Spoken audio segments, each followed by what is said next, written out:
Hindu mythology के रंगीन संसार में एक कहानी है जो उतनी ही पुरानी है जितनी की डीप। ये कहानी है राजा बलि की, जो अपनी डेडिकेशन और स्ट्रेंथ के लिए फेमस थे। बलि, जो असुरों के वंश से थे, उनके पास एक नेक दिल था जो उन्हें हमेशा जेनरोसिटी की तरफ ले जाता था। लेकिन उनकी एम्बिशन और पावर ने देवताओं को, खासकर स्वर्ग के राजा इंद्रदेव को अनईजी कर दिया था। इंद्रदेव, जो स्वर्ग के रूलर थे, अक्सर बलि के साथ डिसएग्रीमेंट में रहते थे। बलि के अच्छे नेचर के बावजूद उनकी बढ़ती हुई पावर से इंद्रदेव के राज को खतरा था। कॉस्मिक बैलेंस बहुत डेलिकेट था और कोई भी डिस्टर्बेंस कैओस ला सकता था। इस सेलेस्टियल ड्रामा में भगवान विष्णु के ड्वार्फ अवतार वामन ने एंट्री ली। वामन का आना सिर्फ बलि की पावर को कम करने के लिए नहीं था, बल्कि ह्यूमिलिटी और डिवाइन जस्टिस का लेसन देने के लिए भी था। इस कहानी का सेटिंग धरती और स्वर्ग दोनों जगह फैला हुआ है। यह अच्छाई और बुराई की फोर्सेस को एक साथ लाता है, स्टार्क कॉन्ट्रास्ट्स के रूप में नहीं, बल्कि धर्म, राइचसनेस के कॉस्मिक डांस के प्लेयर्स के रूप में। बलि का पैलेस, जो रिचनेस से सजा हुआ है, वामन के सिंपल रूप के कंट्रास्ट में है, जो इस डीप ट्रूथ को सिंबलाइज करता है कि विजडम और पावर हमेशा दिखाई नहीं देते। सिंबलिज्म से भरपूर ये कहानी पावर के स्ट्रगल से कहीं आगे जाती है।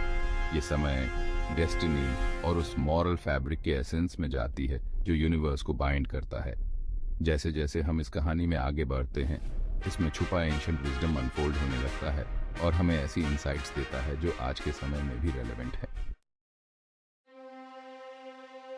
कहानी तब शुरू होती है जब राजा बलि एक ग्रैंड यज्ञ, सैक्रिफिशियल रिचुअल कर रहे होते हैं ताकि अपनी पावर को और स्ट्रॉन्ग कर सकें और स्वर्ग में अपनी जगह सिक्योर कर सकें। इंद्रदेव के लीडरशिप में देवता घबरा गए। तब भगवान विष्णु ने इंटरवीन करने का डिसाइड किया और उन्होंने वामन, एक ब्राह्मण ड्वार्फ का रूप धारण किया। वामन ह्यूमिलिटी के साथ यज्ञ में पहुंचे और जेनरस राजा से आलम्स मांगी। अपनी रेपुटेशन के अनुसार बलि ने वामन का स्वागत किया और पूछा कि उन्हें क्या चाहिए। हे ज्ञानी पुरुष, आप क्या चाहते हैं? वामन की डिमांड सिंपल येट प्रोफाउंड थी, 3 पग जमीन। बलि इस छोटी सी डिमांड से अम्यूज्ड हुए और उन्होंने तुरंत अग्री कर लिया। लेकिन जैसे ही बलि ने वरदान दिया, वामन बढ़ने लगे, अपने ड्वार्फ रूप से बाहर निकलकर और अपने कॉस्मिक स्टैचर को प्रकट करते हुए। अपने पहले स्टेप से उन्होंने पूरी अर्थ को कवर कर लिया। अपने दूसरे स्टेप से उन्होंने पूरे हेवन को नाप लिया, ये रियलाइज करते हुए कि तीसरे स्टेप के लिए कोई जगह नहीं बची है। बलि ने हम्बली अपना हेड ऑफर कर दिया। कृपया अपना तीसरा पग मेरे हेड पर रखें, क्योंकि अब कोई और जगह नहीं बची है। सरेंडर के इस एक्ट ने बलि को एक पावरफुल किंग से एक हम्बल डिवोटी में ट्रांसफॉर्म कर दिया। बलि की ह्यूमिलिटी और डिवोशन से खुश होकर वामन ने उन्हें ब्लेस किया। उन्होंने बलि को नेदरवर्ल्ड की सॉवरेंटी प्रदान की और प्रॉमिस किया कि उन्हें उनकी पायटी के लिए याद रखा जाएगा। इस तरह जो माइटी किंग कभी स्वर्ग को जीतना चाहता था, उसे कॉस्मिक ऑर्डर में अपनी ट्रू प्लेस मिल गई। इस ट्रांसफॉर्मेशन का सिग्निफिकेंस इसके डीप मैसेज में है। प्राइड से ह्यूमिलिटी तक का बलि का जर्नी इस बात का रिमाइंडर है कि ट्रू ग्रेटनेस सेल्फलेसनेस और डिवाइन विल के आगे सरेंडर करने में है। रेवलेशन के इस मोमेंट ने न केवल बलि की डेस्टिनी को बदला, बल्कि इस इटर्नल ट्रूथ को भी रीइंफोर्स किया कि डिवाइन के पास एक ऐसा प्लान है जो ह्यूमन कॉम्प्रिहेंशन से परे है। विष्णु के एवतार के रूप में वामन का रेवलेशन इस कहानी का सबसे इंपॉर्टेंट पार्ट है। ये इस थीम को अंडरस्कोर करता है कि डिविनिटी अक्सर खुद को ह्यूमिलिटी में छुपा लेती है। देवता अपनी सेलेस्टियल माइट के साथ बलि को सबड्यू नहीं कर सके, फिर भी एक सिंपल ड्वार्फ जो विजडम और ह्यूमिलिटी को एम्बॉडी करता है, कर सका। ये पैराडॉक्स हिंदू फिलॉसफी का सेंट्रल पार्ट है, जहां डिवाइन एसेंस फिजिकल अपीयरेंसेस से परे है। 3 पग जमीन की वामन की डिमांड सिंबॉलिक थी। ये बलि के कैरेक्टर और ट्रू वेल्थ की उनकी अंडरस्टैंडिंग का टेस्ट था। जब वामन अपने कॉस्मिक फॉर्म में एक्सपैंड हुए, तो ये डिवाइन की वास्टनेस और मटेरियल पावर की इनसिग्निफिकेंस का रेवलेशन था। रियलाइजेशन का ये मोमेंट सिर्फ बलि के लिए नहीं, बल्कि उन सभी के लिए था जिन्होंने इसे देखा। ये इस बात का रिमाइंडर था कि यूनिवर्स जस्टिस और मोरालिटी के एक हायर प्लेन पर ऑपरेट करता है। डिवाइन फिगर के रेवलेशन ने पावर और राइचसनेस के बीच बैलेंस को भी हाईलाइट किया।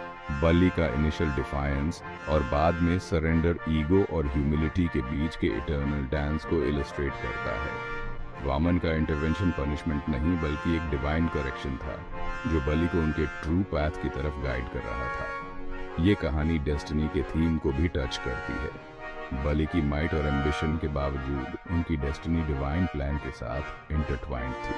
वामन का अपीयरेंस और उसके बाद के इवेंट्स पहले से तय थे, जो दिखाता है कि ह्यूमन एक्शंस सिग्निफिकेंट होते हुए भी एक लार्जर कॉस्मिक डिजाइन का पार्ट है।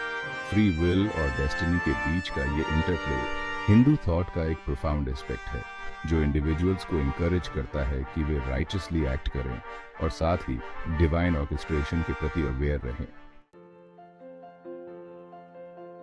सबसे इंपॉर्टेंट लेसन में से एक है पावर और मटेरियल वेल्थ का टेम्पररी नेचर।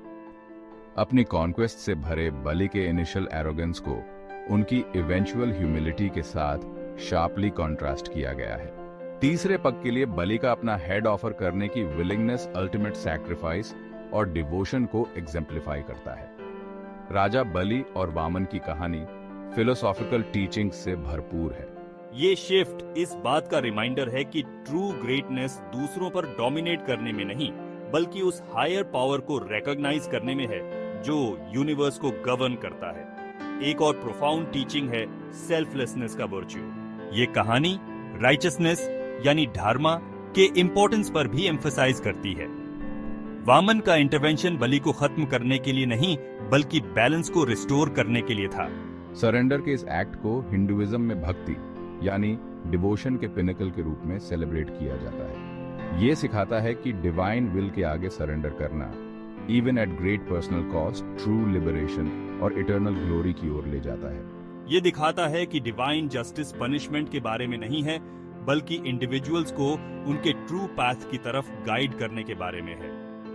धर्मा का ये प्रिंसिपल हिंदू एथिक्स का सेंट्रल पार्ट है, जो ऐसे एक्शंस को एडवोकेट करता है जो कॉस्मिक ऑर्डर और हार्मनी को अपहोल्ड करते हैं। इसके अलावा ये कहानी डिवाइन इंटरवेंशन के कॉन्सेप्ट को हाईलाइट करती है। ये अश्योर करता है कि डिवाइन प्रेजेंस हमेशा देख रही है और जब भी धर्मा के बैलेंस को थ्रेटन किया जाएगा, इंटरवीन करेगी। ये बिलीफ सॉलिस प्रोवाइड करता है और इंडिविजुअल्स को एथिकली जीने के लिए इनकरेज करता है, ये जानते हुए कि उनके एक्शंस एक लार्जर डिवाइन प्लान का पार्ट हैं। राजा बलि और वामन की कहानी एंशिएंट होते हुए भी कंटेम्पररी लाइफ के लिए टाइमलेस लेसन्स ऑफर करती है। आज की दुनिया में जहां पावर और मटेरियल सक्सेस को अक्सर ग्लोरीफाई किया जाता है, ये कहानी ऐसे अचीवमेंट्स के टेम्पररी नेचर के पॉइंट रिमाइंडर का काम करती है। ये हमें ह्यूमिलिटी, सेल्फलेसनेस और डिवोशन जैसे वर्च्यूज को सीख करने के लिए इनकरेज करती है, जो ग्रेटनेस के ट्रू मार्कर्स हैं। डेस्टिनी वर्सेस फ्री विल का थीम रेलेवेंट रहता है, जो हमें सिखाता है कि डिवाइन प्लान पर ट्रस्ट करते हुए राइचसली एक्ट करें। एक फास्ट पेस्ड वर्ल्ड में जहां अक्सर कंट्रोल और सर्टेनिटी की तलाश रहती है, ये कहानी हमें अश्योर करती है कि एक हायर पावर हमारी लिव्स को ऑर्केस्ट्रेट कर रही है। ये हमें अनसर्टेनिटी को फेथ के साथ एम्ब्रेस करने और चैलेंजेस को ग्रोथ और ट्रांसफॉर्मेशन के अपॉर्चुनिटीज के रूप में देखने के लिए इनवाइट करती है। इसके अलावा धर्मा और डिवाइन जस्टिस की फिलोसॉफिकल टीचिंग्स एथिकल लिविंग के लिए इंस्पायर करती हैं। ये हमें रिमाइंड कराती हैं कि हमारे एक्शंस के कॉन्सिक्वेंसेस हमारी इमीडिएट अंडरस्टैंडिंग से परे हैं और कॉस्मिक ऑर्डर के साथ हार्मनी में रहना ट्रू फुलफिलमेंट की ओर ले जाता है। ये एंशिएंट विजडम जब मॉडर्न लाइफ में अप्लाई की जाती है तो हमें एक मोर बैलेंस्ड मीनिंगफुल एग्जिस्टेंस की तरफ गाइड कर सकती है। इन एसेंस, राजा बलि और वामन की कहानी एक रिच नैरेटिव है जो टाइम और कल्चर से परे है। ये ह्यूमिलिटी, डिवोशन और राइचस लिविंग की यूनिवर्सल ट्रूथ्स के बारे में बताती है। जैसे जैसे हम इस कहानी पर रिफ्लेक्ट करते हैं, हमें पता चलता है कि इसके लेसन्स केवल पास्ट के रिलिक्स नहीं हैं, बल्कि हमारे जर्नी फॉरवर्ड के लिए गाइडिंग लाइट्स हैं।